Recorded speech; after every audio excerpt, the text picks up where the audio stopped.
everybody, and welcome back to Beba's Kitchen. Welcome to those of you who are new to my channel. I would like to ask, if you have not subscribed, click the subscription button, leave me a comment, give me a thumbs up, and don't forget to click the notification bell. Today I am going to be cleaning and cooking a hill of collards. A friend brought these to me yesterday. He grew them in his garden. And he brought these. They're beautiful. And many of you, I am sure, know how to prepare and cook collards. But I want to show you the process that I do to cook mine, to clean them, to prepare them, and get them ready to cook and cook them. Just in case you don't know how and you would like to cook them. I have never cared for collards until this winter. A young man at our church prepared some at Thanksgiving, and they were so delicious.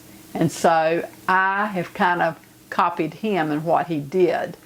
So I want to get this going, and I will start by showing you how to clean the collards first. So let's get this going.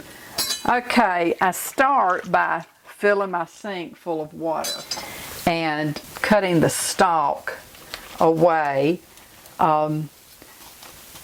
because what I will do is strip the leaves from these stems. I'll just cut that one just like that. They've wilted a little bit from being gathered yesterday. I set them in some water in a pot, but evidently I didn't have it deep enough. And so the leaves have wilted a little bit, but that's okay because they'll be all right. I really appreciate him bringing these to me. He grew these in his garden, and he also brought me some carrots that he had grown, as well as some eggs that his chickens had laid. So I thank you, Clayton, for being so thoughtful and so sweet to bring this to me.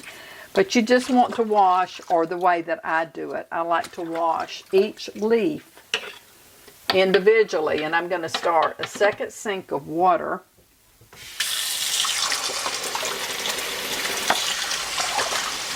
Because collards grow in a bunch like that, they will get dirt trapped in the leaves. So you want to be sure that you wash them thoroughly and get all the dirt out. Otherwise, they will be gritty when you eat them.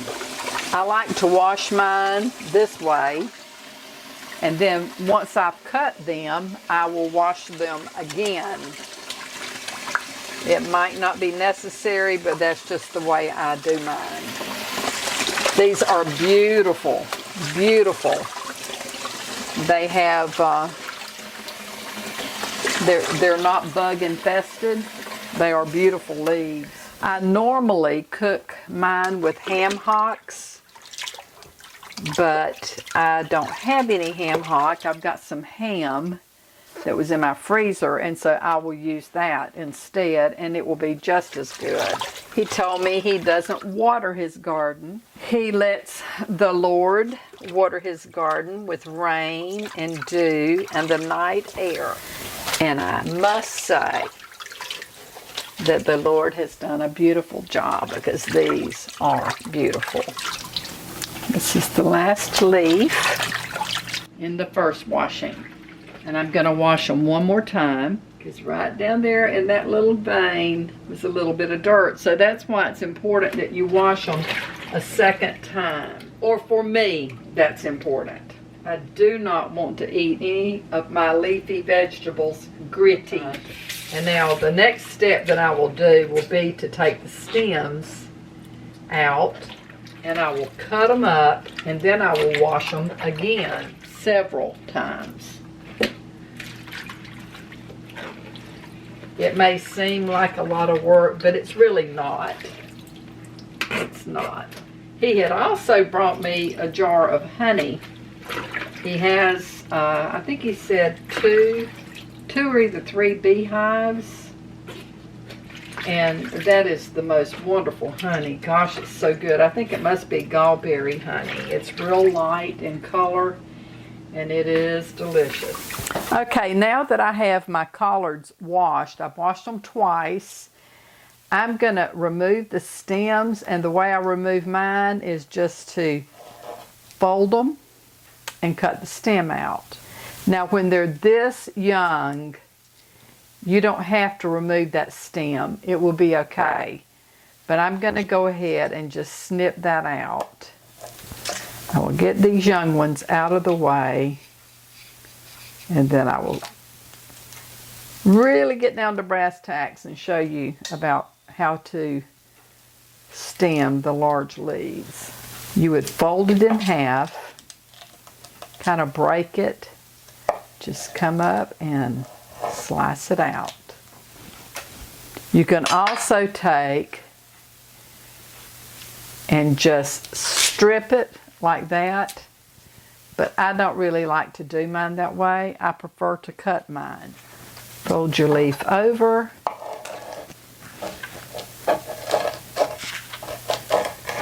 You don't want these stems left in because they're tough. Some people cook them with them in there, but not me. I don't want that in my greens. Mustard greens, turnip greens, collard greens, it doesn't matter. I don't want that tough stem in there.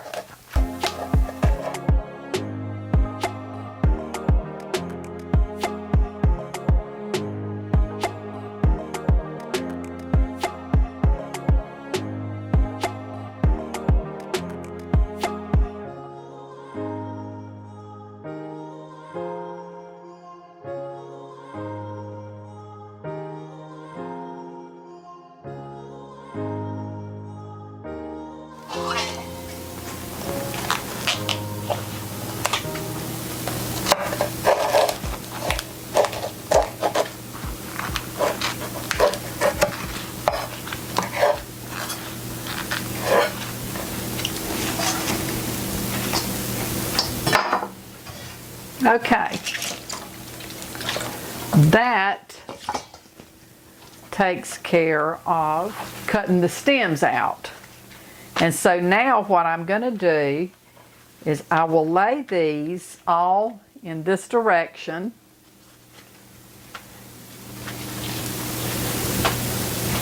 And I'm going to take and roll this up just like this. And I'm going to cut these into thin strips.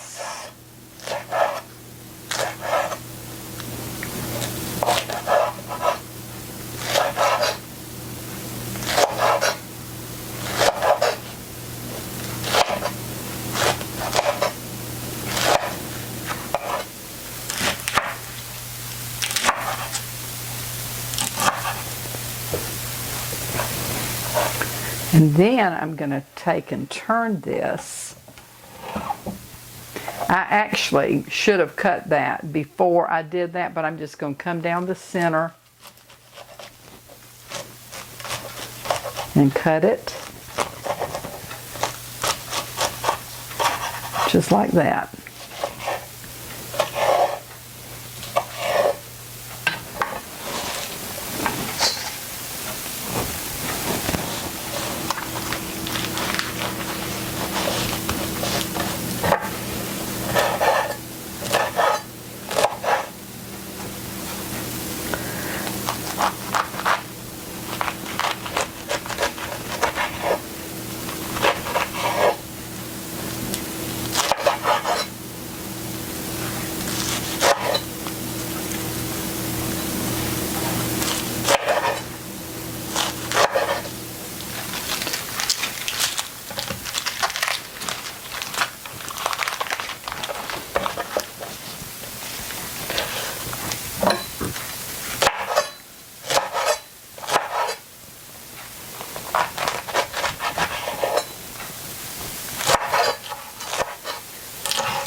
Okay, they are all cut up, and so now what I will do is I will do another washing, and then I will get these ready to cook.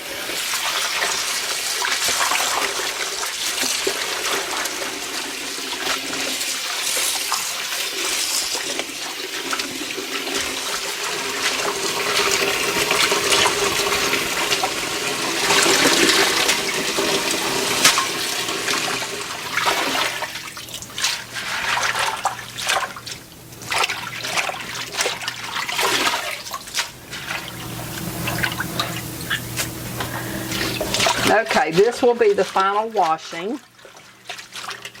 I will be washing them 4 times.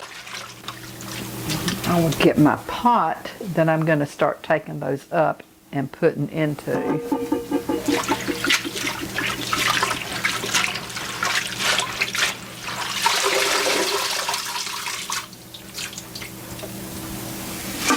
Okay, now I'm just going to add hot water. These will really shrink down when they start cooking. They will cook down quite a bit, but you want to totally cover them with water. And I think that is probably enough. Okay, and now I'm going to salt these.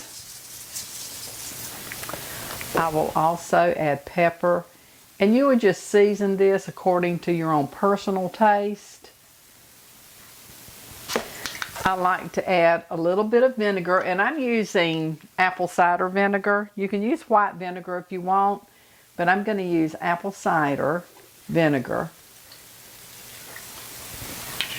That's probably, I don't know, probably a couple of tablespoons, 3 tablespoons. I don't measure it, I just kind of judge it. And if you watched my videos, I made cowboy candy with jalapeno peppers, and I like to take and just pour some of the syrup off of that. You can use a little bit of sugar, but I like to add that, which adds a little bit of spice. And then also I will sprinkle a few red pepper flakes.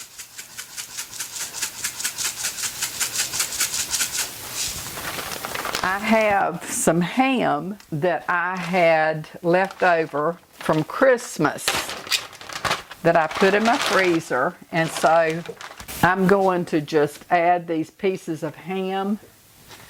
Normally I would use a ham hock, but I'm using what I have on hand. I had not anticipated on cooking collards. I didn't know he was going to be bringing any to me, so I didn't have a ham hock.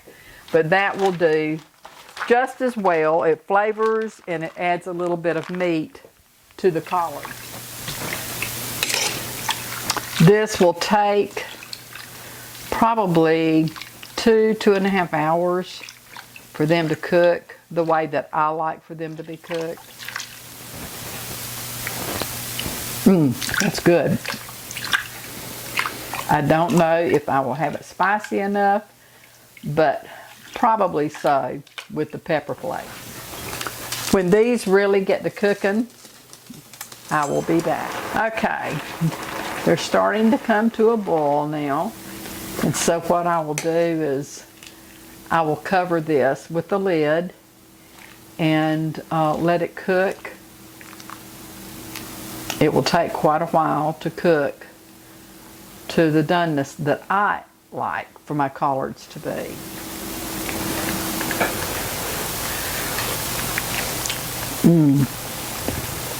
Oh, that's good. And yes, now it has a bite to it. I can taste the little bit of bite that the flavor has. Those will be delicious, but I'm going to cover them now so it can hold the heat in. And I will turn my heat down to between a low and a medium, kind of a high-low. So I'm just going to let them cook, and then I will be back. Okay, my collards have been cooking for about 2 hours, and I think that they are done. They smell so good. They are. Those are done. So I'm going to take up a little bowl and do a taste test for you. and let you know what I think about them. I do plan, I actually am going to make some cornbread to go with these. And I had some cracklings in my freezer. I've taken those out to thaw. And I probably will make me, if the cracklings are still good, I'm going to make some crackling cornbread to go with this. But I do want to go ahead and do a taste test for you. They smell so good. I'm not going to dip up a bunch of the juice. I will dip up a little bit of ham to try with this. I'm just going to pinch that off. I like my collards to be cooked real tender. The thing I never really cared about collards was, I don't know, the texture. It felt thick and waxy. But when I learned to cook these and learned to cook them a long time and cut them in small pieces, but the secret I think is cooking them a long time. Oh my goodness, they're so good. Here's to you some southern collard greens.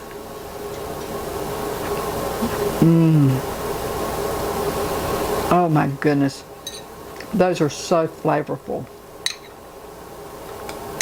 It has just a little hint of spice to it, which is so good. It's not too spicy at all. It just has just a slight hint of warmth to it. One more bite.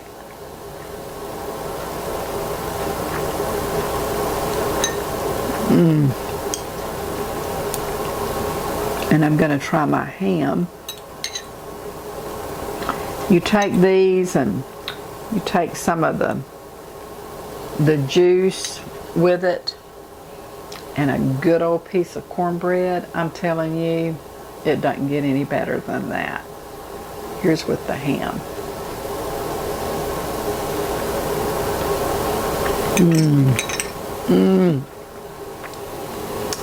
If you don't eat Southern cooking, you don't know what you're missing out on.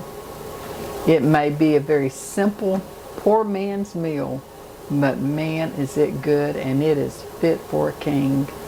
I hope you'll give it a try. Until the next time, this is Beba saying, may the Lord bless and keep you and your family safe. And until we see each other again, you have a great day. But I'm going to have a great meal in just a little while. So you take care, and I'll see you soon in another video. Bye.